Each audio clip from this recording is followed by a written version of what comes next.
kehidupan Umar bin Khattab. 1. Silsilah Umar bin Khattab. Nama lengkap Umar bin Khattab adalah Umar bin Khattab bin Nufail bin Abdul Uzza bin Riyah bin Abdullah bin Qurud bin Razah bin Adi bin Ka'ab bin Lu'ay. Ia dilahirkan setelah 13 tahun kelahiran Nabi Muhammad sallallahu alaihi wasallam, tepatnya pada tahun 583 Masehi. Ayahnya bernama Khattab bin Nufail bin Quraisy. Ibunya bernama Hantamah binti Hisam bin Mughirah al-Makhzumi. Jadi Umar bin Khattab berasal dari suku Quraisy. Garis keturunannya bertemu dengan garis keturunan Rasulullah sallallahu alaihi wasallam pada Ka'ab bin Lu'ay. 2. Kedudukan Umar dalam masyarakat Quraisy. Umar bin Khattab berasal dari keluarga Bani Adi. Keluarga Bani Adi termasuk keluarga besar suku Quraisy. Tidak ada satupun kaum Quraisy Mekah yang tidak mengenal Umar bin Khattab yang terkenal sebagai pemberani, gagah dan tegas. Ia juga seorang yang cerdas dan berpengetahuan luas. Ia mampu memperkirakan hal-hal yang akan terjadi di masa yang akan datang. Tutur bahasanya halus dan bicaranya fasih. Beberapa keistimewaan yang dimiliki Umar yaitu diberikan gelar singa dari padang pasir dan juga dijuluki Abu Faiz. Umar bin Khattab juga dijuluki Al-Faruq yang artinya pembeda atau pemisah. Artinya Allah telah memisahkan dalam dirinya antara yang hak dan yang batil. Ia seorang yang paling paham mana yang benar dan mana yang salah. Sebelum masuk Islam, ia adalah musuh utama kaum muslimin. Ia tidak segan-segan menyiksa keluarganya dari Bani Adi yang diketahui masuk Islam, seperti yang dilakukan terhadap Labibah, Zinirah yang keduanya adalah seorang budak.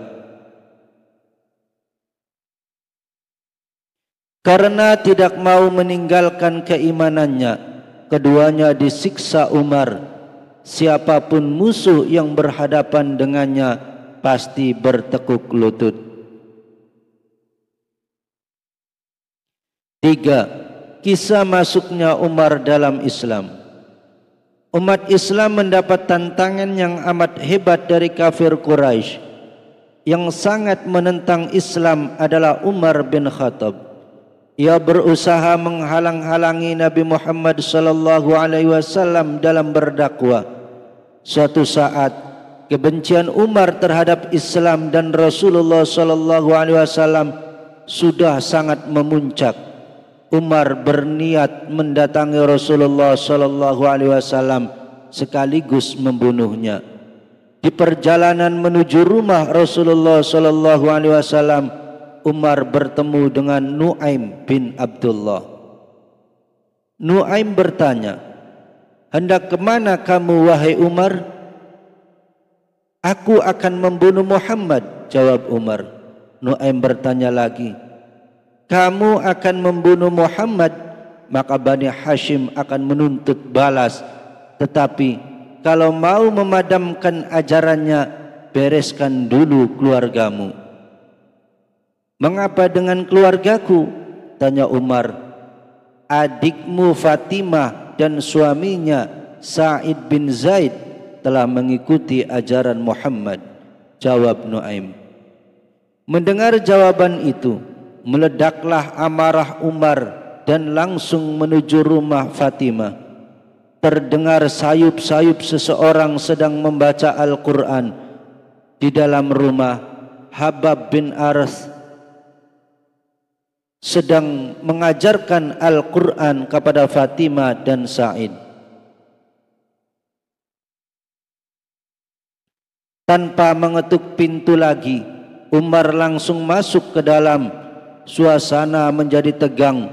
Umar langsung bertanya, "Syair apa yang baru ku dengar tadi?" "Aku sudah dengar kalian mengikuti ajaran Muhammad." Umar pun menyergap Sa'id, tapi dihadang oleh Fatimah. Akibatnya Fatimah mendapat tamparan keras dari Umar. Maka Fatimah bercucuran darah akibat tamparannya Umar. Tapi Fatimah tetap tegar dan tegas menjawab, "Benar, kami sudah masuk Islam, sudah mengimani Allah dan Muhammad sallallahu alaihi wasallam, Rasulullah sallallahu alaihi wasallam. Sekarang berbuatlah sesukamu terhadap kami."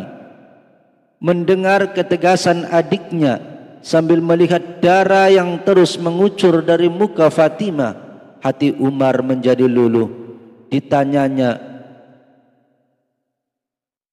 Ditanyainya Fatimah, "Tolong berikan lembaran syair yang engkau baca tadi agar aku dapat mempertimbangkan apa yang telah diajarkan Muhammad kepadamu." Fatimah menjawab, "Ini bukan syair, ini kalamullah, karena kamu baru bisa menyentuh maknanya jika dalam keadaan suci." Umar pun pergi mencuci dirinya, kemudian berikrar masuk Islam. Fatimah memberikan lembaran Al-Quran yang tadi dipelajarinya. Fatimah memberikan lembaran Al-Quran yang tadi dipelajarinya oleh Umar. Kemudian Umar membacanya dalam hati. Yang dibaca Umar adalah surat Toha ayat 1-8. Bersamaan dengan itu, turunlah hidayah Allah kepada Umar. Umar sangat mengagumi isi dan susunan bahasa Al-Quran yang dibacanya, sehingga tanpa terasa air mata Umar keluar dan terucap, "Sungguh alangkah indah dan mulia yang kalian pelajari." Dengan masuknya Umar bin Khattab ke dalam Islam, berarti Allah Subhanahu wa taala telah mengabulkan doa Rasulullah sallallahu alaihi wasallam, "Ya Allah, kuatkanlah Islam dengan seseorang dari dua Umar." Umar pertama adalah Umar bin Khattab dan Amr bin Hashim, atau nama asli Abu Jahal. Setelah itu Umar bin Khattab bergegas menemui Rasulullah sallallahu alaihi wasallam dan menyatakan keislamannya di hadapan Rasulullah di rumah Al-Arqam bin Abil Arqam pada tahun 616 Masehi. Umar pun menjadi orang yang gigih dan berani membela Rasulullah sallallahu alaihi wasallam dalam menyampaikan ajarannya. Masuknya Umar dalam agama Islam sangat mengagetkan kaum musyrikin, terutama kaum kafir Quraisy. Keadaan masyarakat Mekah dan umat Islam berbeda dan mengalami perubahan, antara lain: 1. Dulu orang yang mau masuk Islam dilakukan secara diam-diam. Sekarang orang mau masuk Islam secara terbuka dan terang-terangan. 2. Dulu orang Islam mau beribadah secara sembunyi-sembunyi. Sekarang orang mau beribadah secara terang-terangan. 3. Dulu ketika orang Islam mau sholat malam tidak berani melafalkan bacaan dengan suara yang keras. Sekarang berani melafalkan bacaan dengan suara yang nyaring. Pada waktu kaum muslimin diperintahkan hijrah ke Madinah, Umar setelah tawaf 7 kali mengelilingi Ka'bah dan sholat 2 rakaat menemui pembesar-pembesar Quraisy. Kepada pembesar-pembesar Quraisy, Umar menantang agar jangan coba-coba mengganggunya untuk berangkat ke Madinah. Umar berkata, barang siapa ingin ibunya meratapi puteranya dan sang anak menjadi yatim dan sang istri menjadi janda, silahkan susul saya ke balik lembah sana.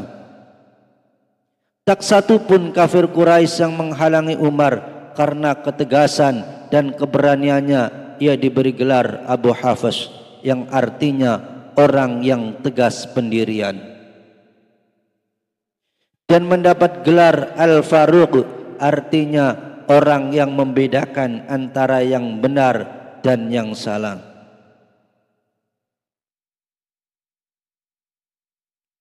Empat, terpilihnya Umar sebagai khalifah kedua. Sewaktu Khalifah Abu Bakar masih terbaring sakit, ia memanggil tokoh-tokoh terkemuka di kalangan Ansor dan Muhajirin. Berturut-turut Khalifah Abu Bakar memanggil satu persatu para sahabat untuk merundingkan siapa penggantinya setelah ia meninggal nanti. Para sahabat yang diminta pendapatnya adalah Abdurrahman bin Auf, Uthman bin Affan, dan Tolha bin Ubaidillah. Tolha menyarankan agar Abu Bakar menanyakan kepada orang banyak dan menanyakan kepada kaum muslimin yang hadir dan berkata, sudah mengemukakan pendapat kamu semuanya mengenai orang yang akan aku tunjuk untuk penggantiku. Demi Allah, penunjukanku itu bukan tanpa pemikiran. Sungguh-sungguh, demi Allah, penunjukanku itu bukan tanpa pemikiran sungguh-sungguh, dan bukan pula aku menunjuk lingkungan keluargaku. Aku menunjuk penggantiku itu Umar bin Khattab. Sudilah menerima dan mematuhinya. Kaum muslimin yang mendengarnya langsung menjawab, sami'na wa ata'na, kami dengar, kami patuh. Langkah-langkah kebijakan usaha Khalifah Umar bin Khattab lebih luas dibandingkan dengan usaha Abu Bakar. Usaha yang dilakukan Khalifah Umar bin Khattab adalah meneruskan perluasan penyiaran Islam ke Syria dan Persia yang diteruskan ke Mesir. Untuk kepentingan pertahanan, keamanan, dan ketertiban masyarakat didirikan lembaga-lembaga kepolisian, korps militer dengan tentara terdaftar. Mereka digaji dengan jumlahnya yang berbeda-beda sesuai dengan tugasnya. Dia juga mendirikan pos-pos militer di tempat-tempat strategis. Umar melakukan pembenahan peradilan Islam. Dialah yang pertama-tama meletakkan prinsip-prinsip peradilan dengan menyusun sebuah risalah yang kemudian dikirimkan kepada Abu Musa al-Asy'ari. Risalah itu dinamakan Dustur Umar atau Risalah Al-Qoda. Dalam upaya mendirikan kerja pemerintahan di daerah, Umar melengkapi gubernurnya dengan beberapa staf yang terdiri dari A. Katib atau sekretaris kepala, B. Katib ad-Diwan atau sekretaris pada sekretariat militer, C. Sahib al-Kharaj, Sahib al-Kharaj atau pejabat perpajakan, D. Sahib al-Ahdas atau pejabat kepolisian, E. Sahib Baitul Mal atau pejabat keuangan, F. Qadi atau hakim dan pejabat keagamaan, G, dan lain-lain.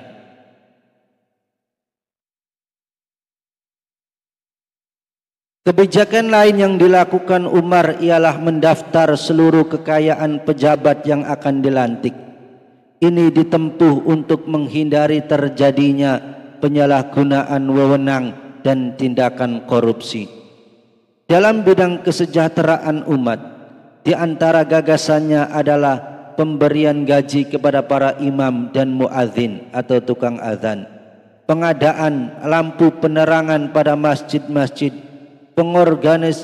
pengorganisasian khutbah-khutbah, pendirian Baitul Mal, penghapusan pembagian tanah rampasan perang, pembangunan daerah dan kota-kota seperti Basrah, Kufah, Fustat dan Mosul, serta pembangunan sekolah-sekolah, penentuan kalender Hijriah yang diabadikan sampai sekarang. Pada masa Khalifah Umar bin Khattab mulai menetapkan perhitungan tahun baru, yaitu tahun baru Hijriah. Hal ini dimulai dari peristiwa hijrahnya Rasulullah dari Mekah ke Madinah, tanggal 16 Juli 622 Masehi. Saat itu dihitung sebagai dimulainya tahun baru Hijriah yang pertama. Khalifah Umar juga menetapkan lambang bulan Sabit sebagai lambang negara. Adapun karya-karya besar Khalifah Umar bin Khattab antara lain: 1. Mendirikan Baitul Mal. 2. Membangun dan merenovasi masjid-masjid seperti Masjidil Haram Mekah, Masjid Nabawi Madinah, Masjid Aqsa Yerusalem, Masjid Umar Yerusalem, dan Masjid Amr bin As Mesir. 3. Memperluas wilayah-wilayah Islam. A. Romawi tahun 13 Hijriah atau 634 Masehi. B. Damaskus tahun 14 Hijriah atau 535 Masehi. C. Baitul Maqdis Syria tahun 18 Hijriah atau 639 Masehi. D. Mesir tahun 19 Hijriah atau 640 Masehi. E. Babylon tahun 20 Hijriah atau 641 Masehi. F. Nahawan Persia tahun 21 Hijriah atau 642 Masehi. G. Iskandaria tahun 22 Hijriah atau 643 Masehi. 5. Wafatnya Umar bin Khattab. Sosok Umar bin Khattab adalah seorang pemimpin yang sukses dan pemberani. Kesuksesan dan keberanian inilah yang mengundang rasa iri dan dengki orang yang tidak senang kepada Umar. Salah satunya adalah Abu Lu'lu'ah. Abu